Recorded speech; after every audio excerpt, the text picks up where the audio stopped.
समस्त को मोर praise the Lord. प्रिय प्रभुंकर लोक माने आसंतु आमे वाक्य शिखिबा। एफिसियो 6 पर्व 6 पद मनुष्य को संतुष्ट कला परि दृष्टि आगरे ताहा कर नाही, किंतु कृष्ण को दास पुरे अंतर सह ईश्वर को इच्छा साधन कर। प्रिय प्रभुंकर लोक माने एही वाक्य हमनको कोन बुझाउ अछि। एही जगत रे अनेक लोक प्रभुंक नाम सब किछि करूछंती, किंतु ताहा लोकंको दृष्टि रे लोकंको संतुष्ट करबा निमते लोकंकर तार प्रशंसा पाइबा निमते अनेक लोक माने प्रभुंकर कार्य को व्यवहार करछंती, प्रभुंकर कार्य को करूछंती। एति पाई ए वाक्य हमनको बुझाउ अछि। आपण जहा भी करूछंती मनुष्य को संतुष्ट कला पर कर नाही, केवल ईश्वरंकर संतुष्ट होला परे माने ईश्वरंकर जेपर इच्छा संतुष्ट हबो, परमेश्वर जेपर खुशी हेबे ए भले आपण माने परमेश्वर को उद्देश्य रे करंतु। प्रिय प्रभुंकर लोक माने ए वाक्य माने शिक्षा पाउ अछि कि जे अनेक लोक वाक्य प्रचार करूछंती, सत्य वाक्य प्रचार करूछंती, किंतु सत्य वाक्य को प्रचार करबा निमंते भय करूछंती। कल्पित कहानी केते जन कहउछंती माने धीरे कहउछंती, हसे हसे हसे जॉक्स रे कहउछंती, धीरे माने बुझाउछंती भलो भाबरे जेपर कि से मान को न बाधिबो, जेपर से माने माने ताकू घृणा न करिवे न रागिबे ए बोले मनरे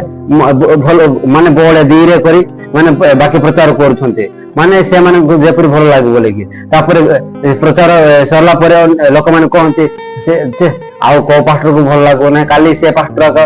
मते भल लागबो, माने से बड़े प्रचार करिवो, मस्त हसे हसे बाकी प्रचार करिवो, ता सुनबा पाए बहुत भल लागबो। 10 घंटा कहले मते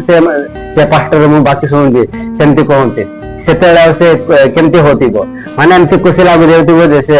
तार मन रे से पालक मन रे वाह आज लोक माने समस्त एमति कहतंती बोले कि बहुत खुशी हेबे। सेही समय रे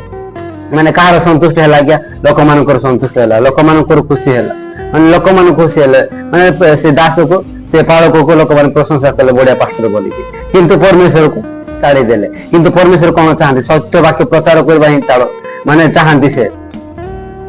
जे प्रभुंक लोक माने से परि वाक्य प्रचार करे आपण माने लोक मान को संतुष्ट करले ना, से वाक्य द्वारा लोक मान को संतुष्ट कला पर प्रचार करले ना, ईश्वर को संतुष्ट कला पर वाक्य प्रचार करले। ଏହା ଆପଣ ଟିକେ ଆପଣ ଥରେ ଭାବନ୍ତୁ। ପ୍ରିୟ ପ୍ରଭୁଙ୍କର ଲୋକମାନେ ଆପଣ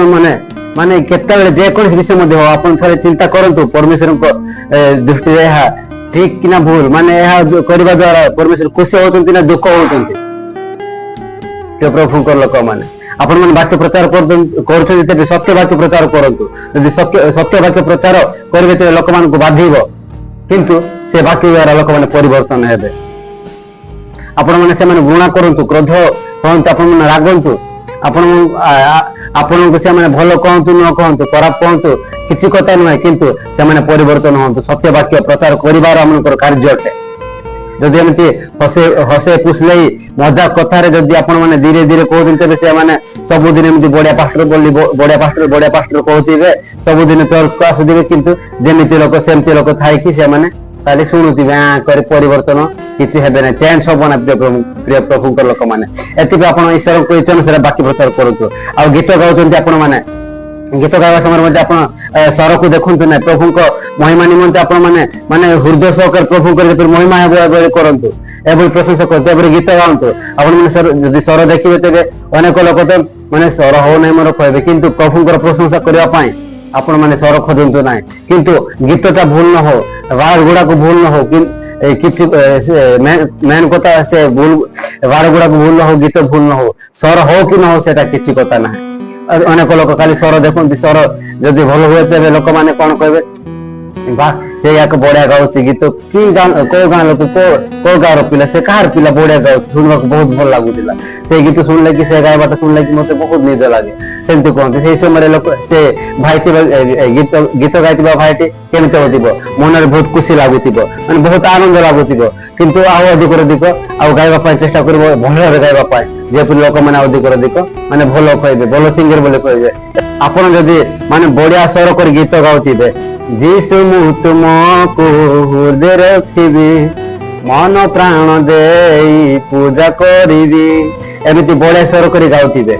लोक माने मध्य से पिलाटा बढ़िया गाउची कहबे सत, किंतु ता से गीत द्वारा प्रभुंकर संतुष्ट होची कि नै, प्रभुंकर इच्छा माने परमेश्वर खुशी होचंती कि नै, खाली लोक माने खुशी हेला हो नै, ସେ ପିଲାଟା ସେ ପୁଅଟା ବଢିଆ ଗାଉଛି ସେମିତି ଖୁସି ହେଲେ ହବ ନାହିଁ ସେଇଭଳି ପରମେଶ୍ୱର ମଧ୍ୟ ଖୁସି ହବାର ଅଛି ମୋର ସନ୍ତାନ ବଢିଆ ଗାଉଛି ସେ ମତେ ହୃଦୟ ମାନେ ହୃଦୟ ରଖିବା ପାଇଁ ସେ ମତେ ଖୋଜୁଅଛି ସେ ମାନେ ପରିବର୍ତ୍ତନ ହଉଛି ନିଜ ହୃଦୟ ମନ୍ଦିରକୁ ପରିଷ୍କାର କରୁଛି ଏମିତି ଭାବିକି ସେଇଭଳି ମାନେ ପରମେଶ୍ୱର ମଧ୍ୟ ଖୁସି ହବାର ଅଛି ଆପଣ ଗୀତ ଗାଉଥିବେ ବଢିଆ ସ୍ୱର କରି କିନ୍ତୁ ଆପଣ ମାନେ ଆପଣଙ୍କ ଜୀବନ ଅନେକ ପାପ ଭରି ରହିଥିବ ମାନେ ଆପଣ ପାପକୁ ଛାଡି ନଥିବେ ମାନେ ଅନେକ ଶୈତାନ କାର୍ଯ୍ୟରେ ଲିପ୍ତ ଥାଇକି ଯଦି ଏପରି ଗୀତ ଗାଇବେ ତେବେ ପରମେଶ୍ୱର କଣ ଖୁସି ହେବେ ପରମେଶ୍ୱରଙ୍କର ସନ୍ତୁଷ୍ଟ ହେଉଛି ଆପଣ ଟିକେ ଭାବନ୍ତୁ ଯଦି ସେଭଳି ଆପଣ ଖାଲି ନାମକୁ ଗାଉଛନ୍ତି ସେଇ ଗୀତ ଅନୁସାରେ ଚାଲୁନାହାନ୍ତି ଖାଲି ସ୍ୱର ଭଲ କରି ଯଦି ଗାଉଛନ୍ତି ତେବେ ଆପଣ ମାନେ ଜାଣନ୍ତୁ ଲୋକମାନଙ୍କୁ ସନ୍ତୁଷ୍ଟ କରିବା ନିମନ୍ତେ ଆପଣ ମାନେ ଗାଉଛନ୍ତି ଆଉ ସବୁ ବିଷୟ ଆପଣ ଯଦି ପ୍ରଭୁଙ୍କ ବିଷୟରେ ନାଚୁଛନ୍ତି ନାଚକୁ ମଧ୍ୟ ଆପଣ ମାନେ ଅନେକ ଲୋକ ୟୁଟ୍ୟୁବ ମାଧ୍ୟମରେ ଭିଡିଓ ଗୁଡାକ ଛାଡୁଛନ୍ତି ମାନେ ଭଲ ବଢିଆ ଗାଉଛନ୍ତି ମସ୍ତ କରି ମାନେ ଏକା ସେମ୍ ଆକ୍ସନ କରି ନାଚନ୍ତି ଦେଖିବା ପାଇଁ ଭଲ ଲାଗେ କିନ୍ତୁ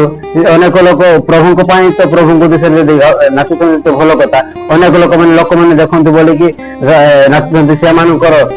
କଣ ବେଶ ପୋଷାକ କେମିତି ଥାଏ ସେମାନେ ମାନେ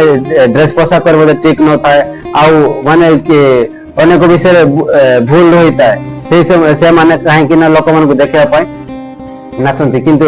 ହୁଏତ ମୁଁ ଆପଣଙ୍କୁ କହୁନାହିଁ ଯେ ଆପଣ ସମସ୍ତଙ୍କୁ କହୁନାହିଁ କି ଯେ ଆପଣ ମାନେ ପ୍ରଭୁଙ୍କ ଦୃଷ୍ଟିରେ ମନ୍ଦ କରୁଛନ୍ତି ଖାଲି ଲୋକମାନଙ୍କୁ ଦେଖାଇବା ପାଇଁ ଲୋକମାନଙ୍କୁ ସନ୍ତୁଷ୍ଟ କରିବା ପାଇଁ ସବୁ କିଛି କରୁଛନ୍ତି ବୋଲିକି କିନ୍ତୁ ଆପଣ ମାନେ ଜାଣନ୍ତୁ କି ଯେ ଏଭଳି ଅନେକ ଲୋକ ଅଛନ୍ତି ଏଥିପାଇଁ ଏଇ ବାକ୍ୟକୁ ଆପଣଙ୍କୁ କହୁଅଛି ଯଦି ବାକ୍ୟକୁ ଅନ୍ୟ ଜଣକୁ ଆପଣ ମାନେ ସେୟାର କରନ୍ତୁ ଯେପରି ସେମାନେ ମଧ୍ୟ ଜାଣିବେ ଏହା ସବୁଠୁ ମେନ୍ ବିଷୟ କଣ ମାନେ ଏହା ସବୁ ସମସ୍ତେ ଜାଣିବା ଉଚିତ କି ଯେ ଆମେ ଯାହା କରୁଛୁ ତାହା କିଭଳି କରୁଛୁ କିଭଳି ବ୍ୟବହାର କରୁଛୁ ଗୀତ ଗାଇବା ନିମନ୍ତେ ବାକ୍ୟ ପ୍ରଚାର କରିବା ନିମନ୍ତେ ବାଜା ମାରିବା ନିମନ୍ତେ ନାଚିବା ନିମନ୍ତେ ସବୁ ବିଷୟ ପରମେଶ୍ୱର ଦାନ ଦେଇଅଛନ୍ତି ସେଇ ଦାନକୁ କଣ ଆମେ ସେ ପରମେଶ୍ୱର ଆମକୁ ଦାନ ଦେଇଅଛନ୍ତି ସେଇ ଦାନକୁ ପରମେଶ୍ୱରଙ୍କର ସନ୍ତୁଷ୍ଟ କଲା ପରି ନ କରିକି କଣ ଲୋକମାନଙ୍କୁ ସନ୍ତୁଷ୍ଟ କଲା ପରି କଲେ କି ଆମେ କଣ ଲାଭ ପାଇବା ଆମମାନଙ୍କର କି ଫାଇଦା ପରମେଶ୍ୱର ବହୁତ ଦୁଃଖ ହଉଛନ୍ତି ଏଥିପାଇଁ ହିଁ ଆପଣଙ୍କୁ ମୁଁ ଏହି ବାକ୍ୟ କହିବା ପାଇଁ ମୁଁ ଇଚ୍ଛା କଲେ ଏଇ ସମୟରେ ଆପଣଙ୍କ ନିକଟରେ ପ୍ରକାଶ କରୁଅଛି ଯେ ପ୍ରଭୁଙ୍କର ଲୋକମାନେ ଏଥିପାଇଁ ନାଚ କରୁଛନ୍ତି ସେ ନାଚରେ ମଧ୍ୟ ଆପଣ ମାନେ ଲୋକମାନଙ୍କର ପ୍ରଶଂସା ପାଇବା ଆଶାରେ କରନ୍ତୁ ନା ଯେ ପ୍ରଭୁଙ୍କର ପ୍ରଶଂସା ହବ ଏହି ଆଶା ନେଇକି ଆପଣ ମାନେ ଯାହା କରୁଛନ୍ତି କରନ୍ତୁ ପ୍ରଭୁଙ୍କର ଲୋକମାନେ ଏହି ସମୟରେ ମୁଁ ଆଉ କଣ ଆରାଧନା କରିବା ସମୟରେ ମଧ୍ୟ ଖାଲି ଆରାଧନା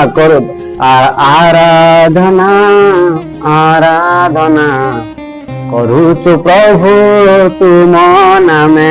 କାଳେ ଏମିତି ଖାଲି ସ୍ୱର ହେଇକି ମାନେ ସ୍ୱର କରିକି ଆରାଧନା କଲେ ହବ ନାହିଁ ଭାଇ ମାନେ ଆରାଧନା ମାନେ ପରିବର୍ତ୍ତନ ପବିତ୍ର ଜୀବନ ସହକାରେ ମାନେ ପ୍ରଭୁଙ୍କର ଇଚ୍ଛା ଯେମିତି ସେମିତି ଆମେ କରିବାର ଅଛି ପ୍ରିୟ ପ୍ରଭୁଙ୍କର ଲୋକମାନେ ଯଦି କାଲି ନାମକୁ ଆରାଧନା କରୁ ପ୍ରଭୁ କାଲି ଗୀତ ଗାଇଲେ ହବ ନାହିଁ ଆମେ ଅନ୍ତର ସହକାରେ ଆମେ ପ୍ରଭୁଙ୍କର ଇଚ୍ଛା କଣ ତାହା ଜାଣିକି ଆରାଧନା କରିବା ଆଉ ବାଜା ମାରୁଥିବା ଭାଇ ମାନେ ତାହା ଭାବନ୍ତୁ ନାହିଁ ମୁଁ ଜାଣିଛି ମୁଁ ସବୁଠୁ କିଏ ମୋ ଉପରେ ଜାଣିବ ଏମିତି ଭାବନ୍ତୁ ନାହିଁ ପରମେଶ୍ୱର ଆପଣଙ୍କୁ ଦାନ ଦେଇଛନ୍ତି ଆପଣ ସେଇ ଦାନକୁ ପରମେଶ୍ୱରଙ୍କ ବିଷୟରେ ପ୍ରଭୁଙ୍କ ପାଇଁ ବ୍ୟବହାର କରନ୍ତୁ ପ୍ରଭୁଙ୍କୁ ସନ୍ତୁଷ୍ଟ କଲା ପରେ ଆପଣ ମାନେ କରନ୍ତୁ ଆସନ୍ତୁ ଆଉ ଗୋଟେ ବାକ୍ୟ ପଢିବା ଯାହାକି ଲେଖା ଅଛି କଳସ୍ୟ 3:23 ପଦ ତୁମେ ମାନେ ଯାହା କିଛି କର ପ୍ରଭୁଙ୍କ ନିମନ୍ତେ କଲା ପରେ ଅନ୍ତର ସହ ତାହା କର ମନୁଷ୍ୟ ନିମନ୍ତେ କଲା ପରେ କର ନାହିଁ ଏହି ସ୍ଥାନରେ ମଧ୍ୟ ସେହି ବାକ୍ୟ ହିଁ ମାନେ ତୁମେ ଯାହା ବି କର କିନ୍ତୁ ପ୍ରଭୁଙ୍କ ନିମନ୍ତେ କଲା ପରେ ଅନ୍ତର ସହ ତାହା କର ମନୁଷ୍ୟ ନିମନ୍ତେ କର ନାହିଁ ମନୁଷ୍ୟ ନିମନ୍ତେ କଲା ପରେ କର ନାହିଁ ଆପଣ ଯାହା ବି କରନ୍ତୁ ମନୁଷ୍ୟ ନିମନ୍ତେ କଲା ପରେ କର ନାହିଁ ମନୁଷ୍ୟ ମାନେ ଯେପରି ମତେ ଭଲ କହିବେ ମନୁଷ୍ୟ ସମସ୍ତେ ଲୋକମାନେ ମତେ ଦେଖିବେ ମତେ ଜାଣିବି ଏମିତି ଲୋକ ସେମିତି ଲୋକ ଏମିତି ଭାବିକି ଆପଣ ମାନେ କରନ୍ତୁ ନାହିଁ କେବଳ ପ୍ରଭୁଙ୍କ ପାଇଁ ମାନେ ଅନ୍ତର ସହ ଆପଣ ମାନେ କରନ୍ତୁ ଯାହା ବି କରନ୍ତୁ ଆଉ ୟୁଟ୍ୟୁବ ରେ ଅନେକ ଗୀତ ଗୁଡାକ ଗୀତ ଗାଉଥିବା ଭାଇ ମାନଙ୍କୁ ଭଉଣୀ ମାନଙ୍କୁ ଆଉ ବାକ୍ୟ ପ୍ରଚାର କରୁଥିବା ପ୍ରଭୁଙ୍କର ଦାସ ମାନଙ୍କୁ ପ୍ରତ୍ୟେକଙ୍କୁ ମୁଁ ଆପଣଙ୍କୁ ଜଣାଇବା ପାଇଁ ଚାହେଁ ଯେହେତୁ ଏଇ ପ୍ରଭୁଙ୍କର ବାକ୍ୟ ଅନୁସାରେ ଆପଣଙ୍କୁ କହିବା ପାଇଁ ଚାହେଁ ଏଇ ମାନେ ଆଉ ଡ୍ୟାନ୍ସ କରୁଥିବା ପ୍ରଭୁଙ୍କର ଗୀତକୁ ଡ୍ୟାନ୍ସ କରୁଥିବା ଭାଇ ଭଉଣୀ ମାନଙ୍କୁ ପ୍ରତ୍ୟେକଙ୍କୁ ମୁଁ ଆପଣଙ୍କୁ କହିବା ପାଇଁ ଚାହେଁ ଆପଣ ଯଦି ଯାହା କରୁଛନ୍ତି ତାହା ଯଦି ଲୋକମାନଙ୍କ ଠାରୁ ମାନେ ଲାଇକ୍ ପାଇବା ପାଇଁ ଯଦି କରୁଛନ୍ତି ତେବେ ତାହା ଭୁଲ ଅଟେ ପ୍ରିୟ ପ୍ରଭୁଙ୍କ ଲୋକମାନେ ଲୋକମାନେ ଲାଇକ୍ କରନ୍ତୁ ନ କରନ୍ତୁ ଲୋକମାନେ କଣ ଦେଖିକି ଲାଇକ୍ କରନ୍ତି ମାନେ ଯଦି ଭଲ ଭାବରେ ଯଦି କହୁଥିବେ ମାନେ ଏମିତି ବଢିଆ ସୁନ୍ଦର କରି ବାକ୍ୟ ଯଦି ପ୍ରଚାର କରୁଥିବେ ତେବେ ଲୋକମାନେ ସମସ୍ତେ ଲାଇକ୍ କରିବେ, ବଢିଆ ପ୍ରଚାର କରୁଛି, ଆଜ୍ଞା ବହୁତ ଭଲ ଲାଗିଲା, ପ୍ରଭୁଙ୍କର ବାକ୍ୟ ଶୁଣିବା ପାଇଁ ମତେ ବହୁତ ଭଲ ଲାଗିଲା ବୋଲି କମେଣ୍ଟ କରିବେ। ଆଉ ଯଦି ଗୀତ ଗାଉଛନ୍ତି ସ୍ୱର ଦେଖିକି ସେମାନେ କଣ କରିବେ, ଲାଇକ୍ କରିବେ, ବଢିଆ ଗୀତ ଗାଉଛନ୍ତି ଭାଇ, ମାନେ ପ୍ରଭୁଙ୍କର ପ୍ରଶଂସା ହଉ ବୋଲି ଲେଖିବେ। ହଁ ସତ, କିନ୍ତୁ ସେମାନେ କାଲି ଆପଣଙ୍କୁ କଣ ଭଲ ସେମାନେ ଉତ୍ସାହ ଦେବେ, କିନ୍ତୁ ଆପଣ ସେ ଲାଇକ୍ ରେ ଆପଣ ମାନେ ବିପି ବଢାନ୍ତୁ ନାହିଁ। ଲାଇକ୍ ପାଇଁ ଆପଣ ମାନେ ଅଧିକ ଲାଇକ୍ ପାଇବା ପାଇଁ ଆପଣ ମାନେ ଅଧିକ ବ୍ୟବହାର ହୁଅନ୍ତୁ ନାହିଁ। ଆଉ ଡ୍ୟାନ୍ସ କରୁଛନ୍ତି, ନାଚ କରୁଛନ୍ତି, ଆପଣ ମାନେ ଆଉ ମାନେ ପ୍ରଭୁଙ୍କର ପ୍ରଶଂସା ଉଦ୍ଦେଶ୍ୟରେ କରନ୍ତୁ, ଲାଇକ୍ ପାଇବା ପାଇଁ ବୋଲିକି ମାନେ କମେଣ୍ଟ କରିବେ, ହଁ ଭଲ ନାଚୁଛ ଭାଇ ମାନେ କମେଣ୍ଟ କରିବେ, ତାହା ଆପଣ ମାନେ ଦେଖନ୍ତୁ ନାହିଁ। କିନ୍ତୁ ପ୍ରଭୁଙ୍କ ଦୃଷ୍ଟିରେ ଆମେ ମାନେ ଠିକ ମାନେ ଅଛୁ କି ନାହିଁ, ଠିକ ନାଚୁଛୁ କି ନାହିଁ, ଠିକ ଗାଉଛୁ କି ନାହିଁ, ଠିକ ଜୀବନ କାଟୁଛୁ କି ନାହିଁ, ଠିକ ବାକି ପ୍ରଚାର କରୁଛୁ କି ନାହିଁ, ଠିକ ସେ ଅନୁସାରେ ଚାଲୁଛୁ କି ନାହିଁ, ତାହା ଦେଖିବା। ତାପରେ ଲୋକମାନଙ୍କ ଠାରୁ ଲାଇକ୍ ପାଇବା ପାଇଁ କିଛି ନାହିଁ। ଯଦି ଲୋକମାନେ 1000 ଜଣ ମଧ୍ୟ ଲାଇକ୍ କରନ୍ତୁ, ଯଦି ପରମେଶ୍ୱର ଯଦି ଲାଇକ୍ କରିନାହାନ୍ତି, ଆପଣଙ୍କୁ ପସନ୍ଦ କରିନାହାନ୍ତି, ପ୍ରଭୁଙ୍କର ସନ୍ତୁଷ୍ଟ ହେଇନାହିଁ, ପ୍ରଭୁଙ୍କର ଇଚ୍ଛା ଅନୁସାରେ ଆପଣ କରିନାହାନ୍ତି, ତେବେ କିଛି ଫାଇଦା ନାହିଁ। ଆପଣ ମାନେ ବୁଝନ୍ତୁ, ଥରେ ଭାବନ୍ତୁ। ଯଦି ଆପଣ ମାନେ ବାକ୍ୟ ପ୍ରଚାର କରୁଛନ୍ତି ସତ୍ୟ ବାକ୍ୟକୁ, ଲୋକମାନେ ହଇତ ରାଗ ହୁଅନ୍ତୁ, କ୍ରୋଧ କରନ୍ତୁ, ଜଣେ ବି ଲାଇକ୍ ନ କରନ୍ତୁ, ଯଦି ପରମେଶ୍ୱର ଆପଣଙ୍କୁ ଲାଇକ୍ କରିବେ ତେବେ କେତେ ଆଶୀର୍ବାଦର ବିଷୟ। ଯଦି ଗୀତ ଗାଇବାରେ ମଧ୍ୟ ହଉ, ଯେକୌଣସି ବିଷୟରେ ମଧ୍ୟ ହଉ, ଲୋକମାନେ ଲାଇକ୍ କରନ୍ତୁ ନ କରନ୍ତୁ, କିନ୍ତୁ ପରମେଶ୍ୱର ଆପଣଙ୍କୁ ଲାଇକ୍ କରନ୍ତୁ, ପରମେଶ୍ୱର ଆପଣଙ୍କୁ ପସନ୍ଦ କରନ୍ତୁ, କେତେ ଉତ୍ତମ ବିଷୟ। ପ୍ରିୟ ପ୍ରଭୁଙ୍କର ଲୋକମାନେ, ଏଥିପାଇଁ ଏହି ବାକ୍ୟରେ ଆମେ ଯାହା କିଛି ଶିଖିଲୁ, ଏ ଅନୁସାରେ ଆପଣ ମାନେ ପ୍ରଥମେ ଭାବନ୍ତୁ ପରମେଶ୍ୱରଙ୍କର ଇଚ୍ଛା କଣ ତାହା ଜାଣନ୍ତୁ। ଏହି ବାକ୍ୟ ଆରମ୍ଭ ଶେଷ ପର୍ଯ୍ୟନ୍ତ ଯେକୌଣସି ବିଷୟରେ ଯଦି ଭୁଲ ଅଛି ତେବେ ପରମେଶ୍ୱର ଆମେ କ୍ଷମା କରନ୍ତୁ। ଏହି ବାକ୍ୟ ଅନୁସାରେ ଚାଲିବା ନିମନ୍ତେ, ପୁଣି ଜୀବନ ଯାପନ କରିବା ନିମନ୍ତେ ପ୍ରଭୁ ସାହାଯ୍ୟ କରନ୍ତୁ। ଏହି ବାକ୍ୟକୁ ଆରମ୍ଭ ଠାରୁ ଶେଷ ପର୍ଯ୍ୟନ୍ତ କହିବା ନିମନ୍ତେ ପରମେଶ୍ୱର ସାହାଯ୍ୟ କଲେ। ଏଥିପାଇଁ ଏହି ବାକ୍ୟ ଦ୍ୱାରା ପ୍ରଭୁ ଆମକୁ ପ୍ରତ୍ୟେକଙ୍କୁ ଆଶୀର୍ବାଦ କରନ୍ତୁ। ଆମେନ୍।